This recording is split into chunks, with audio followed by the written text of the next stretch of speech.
Assalamualaikum warahmatullahi wabarakatuh. Batur lan sedulur wong pamitran. Oke, bagian kloroe ya. Bagian kloroe acara silaturahmi warga pamitran. Sing ananing rantau-rantau wis masih akur lan akrab ya. Nang bagian kloroe ya. Mangga. Assalamualaikum. Yang dimaksud adalah tata nilai, moral, dapat dipercaya dan amanah. Itu saya kira standar normatifnya itu. Jadi saya kira ini menciptakan sebuah peluang bagaimana Cirebon dari sisi infrastruktur kesejahteraan baik, tetapi juga dari sisi kesejahteraan juga baik. Jadi berbanding lurus. Jangan sampai maju dari sisi hal yang dilihat, tetapi juga tingkat pendapatan kesejahteraan kita menurun. Nah, ini harus kita satukan. Nah, dengan kehadiran kita di sini, apalagi Pak Jenderal menjadi motivasi penyemangat kita, kami siap bermitra kemudian untuk bagaimana membangun secara keseluruhan Cirebon dan khususnya pamitran ini. Maka konsepnya Pak RW, Pak Ari, besok kita pola pembangunan harus kita rubah. Jangan dari atas ke bawah, tetapi dari bawah ke atas. Istilahnya namanya bottom up. Bagaimana caranya? Pola pembangunannya adalah berbasis RW. Jadi besok kita percontohan Pak RW, setiap tahun ada 2 kali kita bertemu, hadirkan saya, Bung Didi, Pak Yogo. Prioritas pembangunan pamitran itu apa saja? Kalau kemudian kejangkau, oh kita bagi aspirasinya Bung Didi 200 juta, Pak Yogo 200 juta, mungkin saya lebih. Setiap tahun kita ada momen yang bisa kita bangun. Jadi kalau kemarin Pak Yogo membantu apa, kemudian Bung Didi membantu Baperkam, kita Bung Didi membangun GOR ini, saya yang membangun Solok Info, sehingga terintegritas secara baik. Kebetulan saya pimpinan Dewan Ketua Banggar, saya kira tidak terlalu sulit untuk mengintegrasikan sebuah keinginan Bapak Ibu sekalian. Dan kami siap Pak Yogo ya, Bung Didi ya, kalau ada muslimah kecil-kecilan lah dengan tokoh masyarakat RT RW, apa prioritasnya? Oh totalnya 1 miliar PD, ya sudah patungan nih. Bung Didi 200, Pak Yogo 200, sayanya 500 misalnya, karena ketua mungkin lebih besar. Itu bisa, sehingga ini bisa nyata. Ini penting untuk kemudian kita ketahui bersama. Sehingga tagline hari ini dan atau judul pada pertemuan ini selain halal bihalal adalah Guyube Wong Pamitran. Guyub dimaksud adalah itu. Cita-cita besarnya tadi Pak Jenderal yang saya ceritakan. Saya tidak berkampanye, tetapi mengajak bersatu kan wajib hukumnya. Saya kira demikian. Terima kasih. Mohon maaf kalau yang berkenan. Saya lebih banyak waktu dari yang mungkin disediakan, tapi nggak apa-apa. Tadi katanya Pak Yogo wajib katanya. Mumpung ada Pak Jenderal, saya nanti dikenalkan sama Pak Tito, Pak Jenderal. Ya baik, demikian, terima kasih. Kami akhiri, wassalamualaikum warahmatullahi wabarakatuh. Demikian tadi sambutan dari Ketua DPRD Kota Cirebon, Bapak Edi Suritno SIP MSI. Jadi kalau boleh disimpulkan tadi Bapak Ibu sekalian, ada Pak Agung di sini, ada Pak Edi, ada Pak Yogo dan ada Pak Didi. Mereka tuh orang-orang yang super sibuk, orang-orang yang sedang dalam kondisi mengemban amanah, tapi tidak lupa kepada kampung sendiri. Bahasa kerennya think globally, act locally.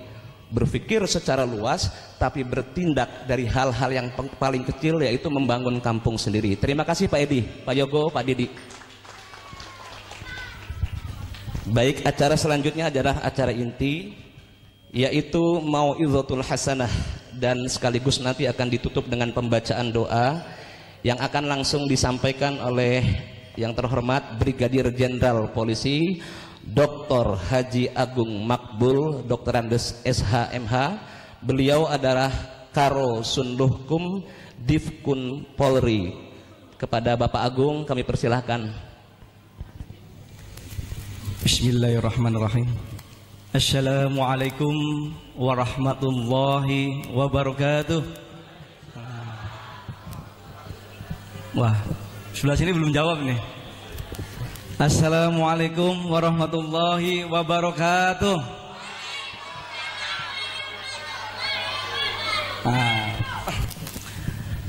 Alhamdulillah, wassalatu wassalamu ala rasulillah. Asyhadu an la ilaha illallah wa asyhadu anna Muhammadar Rasulullah. Amma ba'du. Yang saya hormati Ketua DPRD Kota Cirebon Pak Edi Suritno, yang saya hormati anggota DPRD Kota Cirebon Pak Yoga dan Pak Didi, Pak Lurah, Pak RW, RT ada 5 Pak ya, Ketua RT, para tokoh masyarakat, Pak Ustadz ya, sesepuh kita, senior-senior saya, ibu-ibu sekalian, serta adik-adikku yang dirahmati Allah. Pertama-tama marilah kita memanjatkan puji syukur kehadirat Allah Subhanahu wa taala, karena dengan limpahan rahmat dan karunia-Nya, alhamdulillah pada hari ini dengan izin Allah telah mempertemukan kita dalam acara yang dikemas oleh Ketua RW dan panitia, yaitu Guyube Wong Cirebon. Wong Pamitran ya, lebih lagi lagi Guyube Wong Pamitran. Berarti kita kumpul memang masih situasi lebaran, maka tepat ya apabila dilaksanakan pagi hari ini. Dan alhamdulillah, jadi awalnya Pak Edi 2 hari yang lalu pemuda-pemuda Pamitran ke rumah saya. Ceritanya nih ya ibu-ibu ya bapak sekalian, ke rumah saya di Jalan Kusnan. Bapak pulangnya kapan? Saya bilang hari Jumat. Hari Jumatnya kapan? Wah, kayak penyidik menyanyikan. Wah. Jumat, saya bilang Jumatnya kapan? Siangnya kapan? Jam berapa? Saya bilang sholat Jumat dulu, ya, sholat Jumat dulu baru pulang ke Jakarta. Baik, kalau gitu ada waktu enggak Pak bersilaturahmi dengan Wong Pamitran paginya? Insya Allah bisa. Jadi dalam waktu 2 hari dibuatlah acara seperti ini. Jadi kita tepuk tangan dan apresiasi kepada Pak RW dan panitia yang telah menyelenggarakan. Kemudian Bapak Ibu sekalian yang saya hormati, tadi dibacakan oleh Pak Haji Subhan ya. Bismillahirrahmanirrahim. Lillahi ma fis samawati wa ma fil ardi ya. Lillahi ma fis samawati wa ma fil ardi walidugu dan seterusnya ya. Yaitu ada surat Al-Baqarah ayat 284. Bahwa di situ artinya kalau tidak salah kepunyaan Allah lah semua yang ada di langit dan ada di bumi. Ya, lillahi ma fis samawati wa ma fil ardi dan seterusnya sampai dengan terakhir yaitu dengan ayat 2 Al-Baqarah 286 bahwa kepunyaan Allah lah yang ada di langit dan ada yang bumi. Dan di situ juga disebutkan bahwa apa yang ada di dalam hatimu ya, jadi di hati masing-masing, dan apa yang ingin disampaikan kepada siapa saja, Allah Maha mengetahui apakah kita sifat jahat apapun sifat jelek. Jadi di situ jelas di dalam firman Allah itu. Makanya tadi dibacakan oleh Pak Subhan ya. Itu kawan saya satu main ya Pak Subhan ya. Main apa pincian bukan lereng. Pincian. Terus nih kayaknya itu dulu ya main volley ya. Porkap Cup Pak Edi. Nah, Pamitran Cup ya. Tapi sekian wis beli beluncul ya. Nah, yang tadi juga dibacakan, jadi sesungguhnya kita adalah manusia yang harus melakukan perbuatan baik ya. Wallahu yuhibbul muhsinin. Allah sangat menyukai kepada orang-orang yang berbuat baik. Jangan sebaliknya, wallahu la yuhibbudz dzalimin. Ya, Al-Baqarah ayat 195. Bapak Ibu sekalian yang dihormati Allah, saya dilahirkan di sini dulu hari Rebo jam 1 malam. Ya. Oleh Hajah Arseni dengan pasangan Ustadz Turmuzi ya. Dulu di Cirebon satu-satunya madrasah ya di Cirebon Pak Edi. Cirebon itu cuma satu-satunya madrasah di Cirebon itu. Yaitu punya bapak saya, yaitu almarhum Ustadz Turmuzi. Kemudian dari satu istri mempunyai 10 anak. Alhamdulillah dulu kan belum ada KB ya. Hiburannya ya satu-satunya itu. Jadi wah produksi terus. Kemudian anak pertama ada di sini Haji Mamat, kemudian Ahmad juga mantan anggota DPRD ada di sini, Mas Hudi periode zamannya Pak Gus Dur ya, Pak Mas ya. Kemudian juga terus sampai berurut sampai saya anak yang ke-10. Jadi bungsu paling di Eman atau paling di Alman ya. Bungsu anak 10 dari 10 bersaudara. Yang sudah tidak ada 2. SD, SMP, SMA, saya SMA 2 Pak, SMA 2 Jalan Cipto. SD-nya Kebun Baru apa? Jawa ya, kan ada Jawa ada Sunda itu. SMP-nya SMA Muhammadiyah, dan alhamdulillah dari situ saya masuk Akabri. Dan alhamdulillah bukan berarti saya tidak tahu bagaimana caranya masuk, yang jelas saya sering melaksanakan puasa Senin Kemis. Sampai dengan sekarang alhamdulillah masih dilaksanakan. Kemudian berdoa, itu saja modalnya. Jadi tidak ada pakai duit, katanya masuk polisi pakai itu enggak. Saya lillahi ta'ala tidak, sampai dengan sekarang pangkat jenderal, insya Allah Allah Maha mengetahui, tidak memakai uang ya. Dan jenderal saya bukan jenderal bayaran atau dibayar sekian miliar, tidak ya. Lillahi ta'ala, demi Allah tidak ada satu pers pun. Saya masuk Akabri, saya masuk PT IKA, saya masuk Sespim, saya masuk Sespati ya, sampai dari sekolah yang paling tinggi di kepolisian serta sekolah yang paling tinggi di umum sampai gelar doktor di Unisba. Alhamdulillah dengan usaha kita dan ikhtiar kita. Nah, ini supaya anak-anak Pamitran bisa melaksanakan.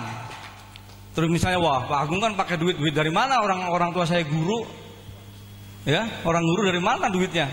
Hanya pas-pasan aja, besok makan apa baru dicari duit hari ini. Jadi tidak ada sama sekali.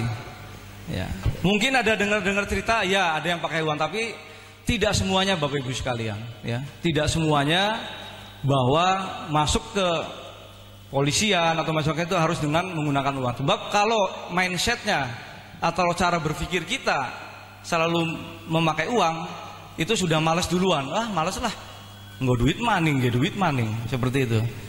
Tapi percayalah ya, di Lauhul Mahfuz sudah tertulis ya, bahwa apabila kita berusaha, insya Allah Allah akan memberikan jalan ya.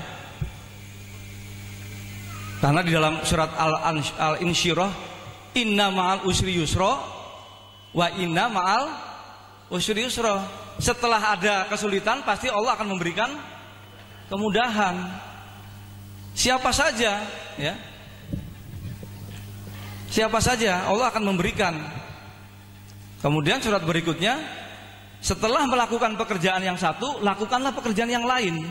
Jadi jangan puas dengan pekerjaan yang sudah dilakukan. Seperti misalnya, sudah pangkat letda saya lulus dari Akabri. Sudahlah, saya kan sudah dapat gaji, saya pangkat.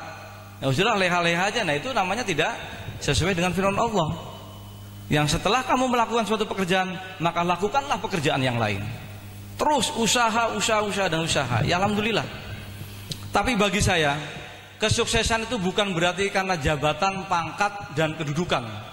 Bagi saya kesuksesan itu adalah seberapa banyak kita bisa membahagiakan orang lain. Ya, saya ulangi.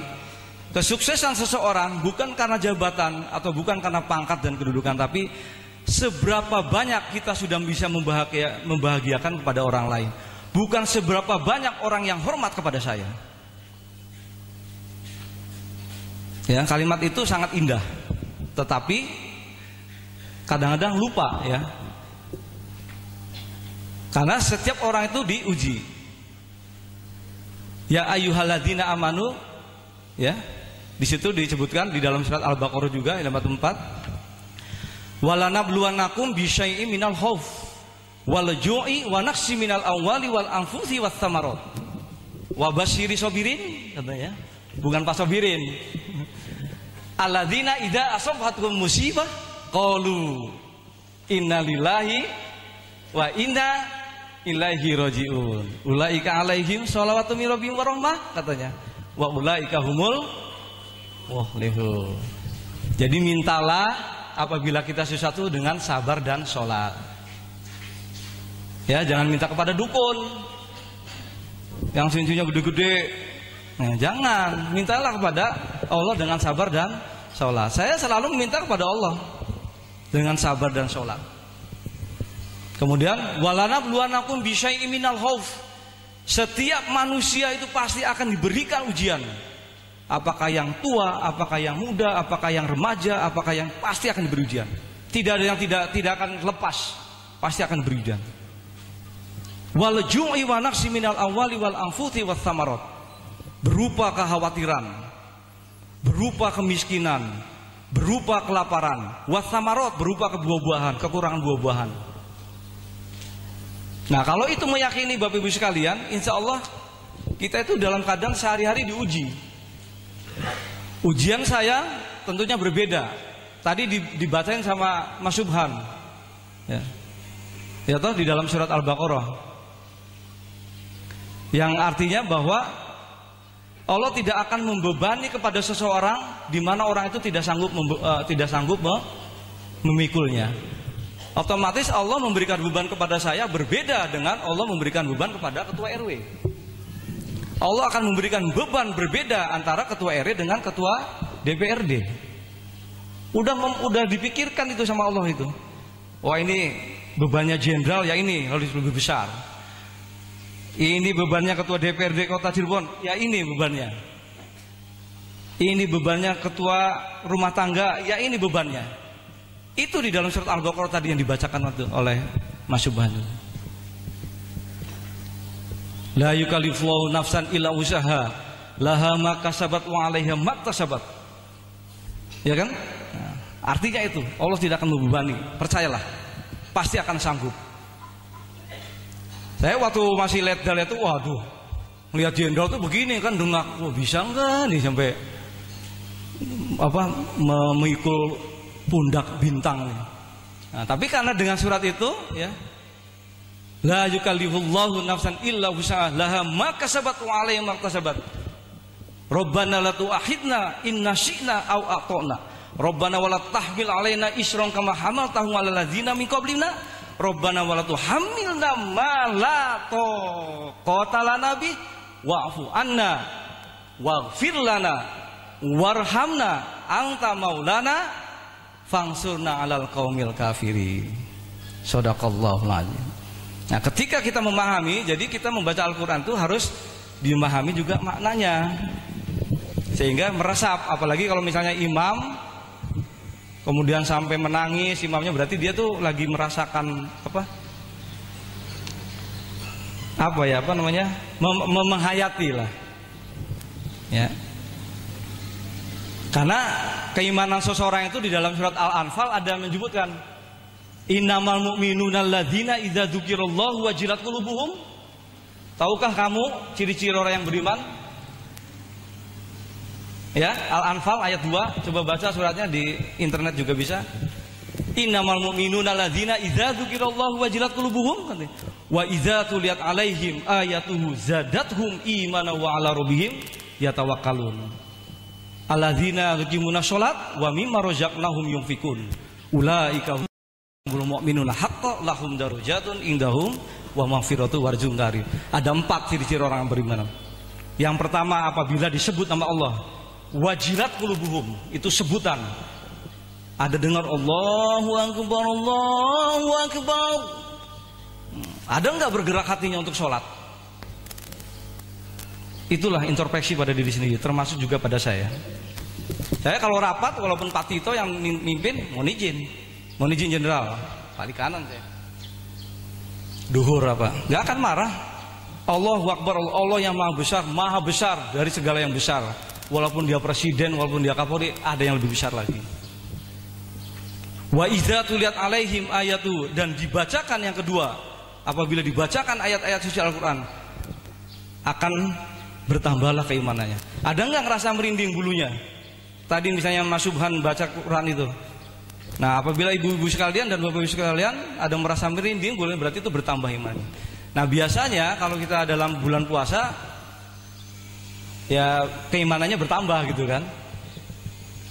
Nah, mudah-mudahan setelah bulan puasa ini jangan langsung terus kembali ke awal, ya.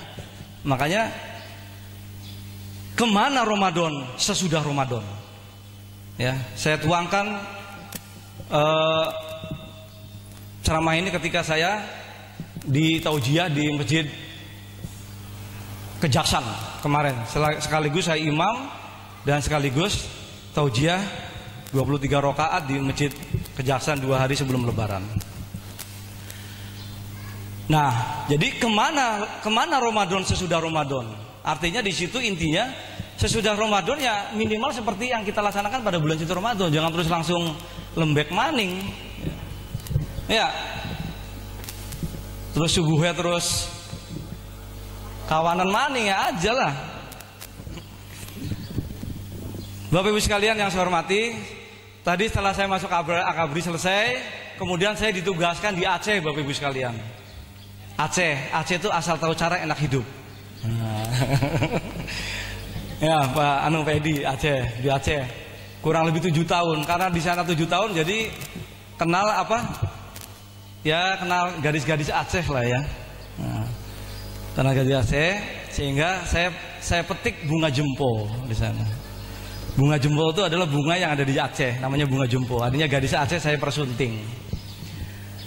Saya persunting, kemudian saya alhamdulillah dikaruniai, diamanati 2 anak, alhamdulillah sepasang. Yang pertama putri, yang kedua putra. Dua-duanya sudah lulus dari perguruan tinggi dan sudah sarjana, alhamdulillah. Setelah itu ke Jakarta, ke Bandung dan sebagainya,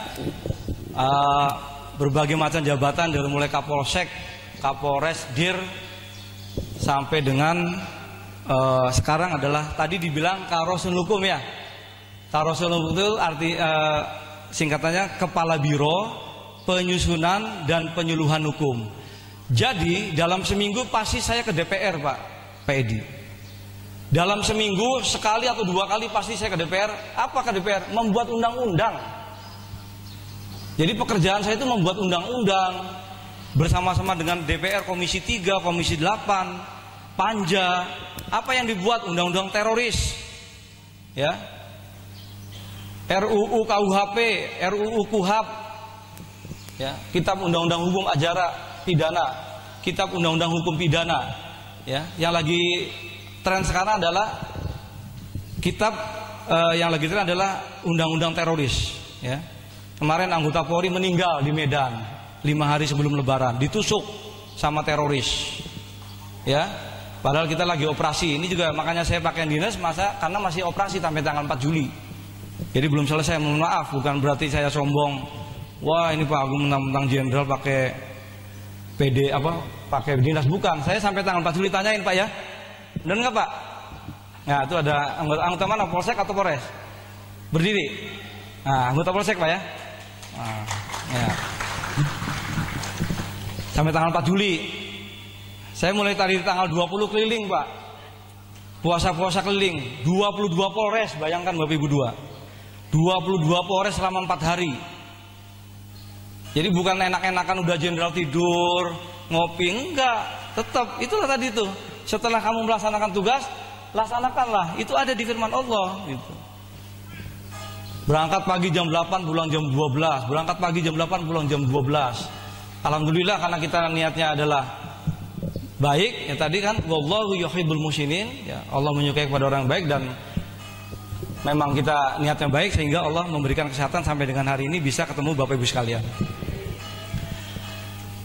Kemudian setelah itu Bapak Ibu sekalian, setelah di Aceh, di Palembang, ya di Palembang saya ketemu dengan Wong Kito Galo, ya.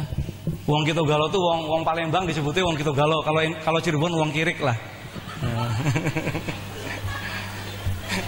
Nah, kalau Surabaya dancuk rek. Nah, kan ada istilah-istilahnya itu ya.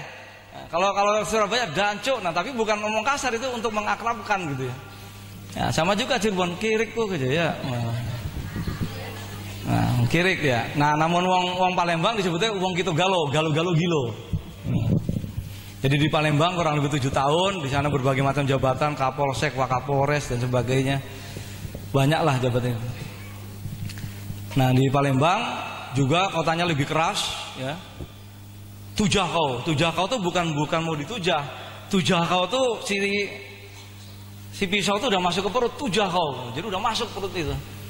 Jadi setiap hari pasti ada pembunuhan, ada kekerasan. Itu waktu saya tugas di Palembang. Hampir setiap hari, Pak. Ya, karena kulturnya orang tuanya tuh setiap keluar, anakku saya tidak bisa membawa sangu, hanya bekal pisau saja. Itu kulturnya. Jadi makanya harus diubah mindset dan kultur set. Kan ada dua tuh, mindset dan kultur set. Nah, jadi yang kultur set itu dari zaman dulu orang tua seperti itu. Jadi sehingga sampai sekarang juga pemuda-pemuda di sana pasti akan bawa pisau itu, ya, karena bukan dikasih sangu uang, tetapi sangunya adalah pisau itu. Kemudian setelah itu ke Papua. Saya tugas di Papua. Jadi sudah lengkap saya dari Sabang sampai Merauke. Papua itu ada singkatannya, Papa Pulang Asik. Kenapa Papa Pulang Asik? Karena setiap pulang ke Jawa, wah Papa Pulang Asik, senang kan gitu kan? Nah, senang sekali ya. Kemudian jadi Kapolres di sana, yaitu di Wamena. Wamena itu ada artinya wajib menahan nafsu. Karena apa? Daerahnya dingin, 18 derajat. Setiap hari saya pakai mantel, ya, lebih dingin daripada Lembang dan Ciawi. Di Jaya-Wijaya ya, di sana. Itu tugas-tugas dari Sabang sampai Merauke. Kemudian baru-baru ini kemarin saya ditugaskan ke Afrika selama 1,5 bulan. Misinya misi negara PBB, ya, untuk membebaskan anggota Polri yang ditahan 139 orang. Jadi Pak Kapolri manggil saya, Mas Agung, besok berangkat ya. Oh siap Jenderal. Kemana Jenderal? Ke Afrika. Kaget kan? Hah? Ke Afrika? Disangkanya ke Bandung gitu ya. Atau disangkanya ke mana? Ke Surabaya. Afrika, siap. Ke Afrika Jenderal. Iya ke Afrika. Misinya apa Pak? Misinya kamu bebaskan itu 139 orang yang ditahan di Sudan. Oh siap. Kalau di kita tidak ada, kita, oh enggak Pak, saya sakit Pak. Nggak bisa. Ya, aduh Pak, istri saya lagi di rumah sakit Pak, mungkin nggak bisa, yang lain aja Pak. Enggak. Siap Jenderal. Besok berangkat ya. Siap. Wah, langsung berangkat. Sebelumnya disuntik dulu meningitis, karena Afrika kan banyak penyakit. Satu laginya cover yellow. Istilah yang orang kesehatan pasti tahu. Ya, cover yellow itu untuk body ya, supaya tidak sakit. Berangkat, kemudian dilengkapi pakaiannya bukan begini, pakaiannya pakaian gurun pasir yang serba kayak pasir itu. Wah, mulai dari body protector, karena di sana perang. Ya, kan masih banyak militan. Seperti kayak Indonesia tahun 60-an Pak Didi. Ada Kahar Muzakar, ada DITII, ada pemberontakan Dr. Samokil. Nah, itu di sana kejadian seperti itu di Sudan. Jadi antara pemerintah dengan masyarakatnya itu, militannya itu berontak gitu, karena tidak puas terhadap pemerintahan yang ada. Maka dikirimlah PBB. Nah, ketika pasukan Indonesia mau selesai melaksanakan tugas selama 1,5 tahun, mau pulang ke Indonesia, dituduh atau difitnah menyelundupkan senjata di bandaranya itu. Nah, maka diutuslah saya 8 orang, TBHI namanya, Tim Bantuan Hukum Indonesia, bulan Maret ke sana. Sehingga bahasanya 2. Jadi bahasanya juga harus ngerti juga. Ya, jangan was-was, yaitu bahasa Arab dan bahasa Inggris. Itulah kita gunanya belajar di waktu kecil itu bagaikan mengukir di atas batu. Ya, kan ada kan ya? Adanya. Belajar di waktu kecil bagaikan mengukir di atas batu. Kenapa di atas batu? Angel hilangnya, bener Le? Tapi ketika belajar di waktu dewasa bagaikan mengukir di atas air. Ya, saya ulangi. Belajar di waktu kecil bagaikan mengukir di atas batu. Belajar di ketika dewasa bagaikan mengukir di atas air. Jadi dulu nggak apa-apa, hilang maning. Nah, ya. Aduh, dipotong maning, dulu dipotong maning, karena kedawan bagian kloroe, engko ana bagian kang ketelu ko. Nah, engko ana bagian ketelu, kayak sih bagian ketelu ko kang terakhir apa ya? Pada ya. Nih mangga. Assalamualaikum warahmatullahi wabarakatuh.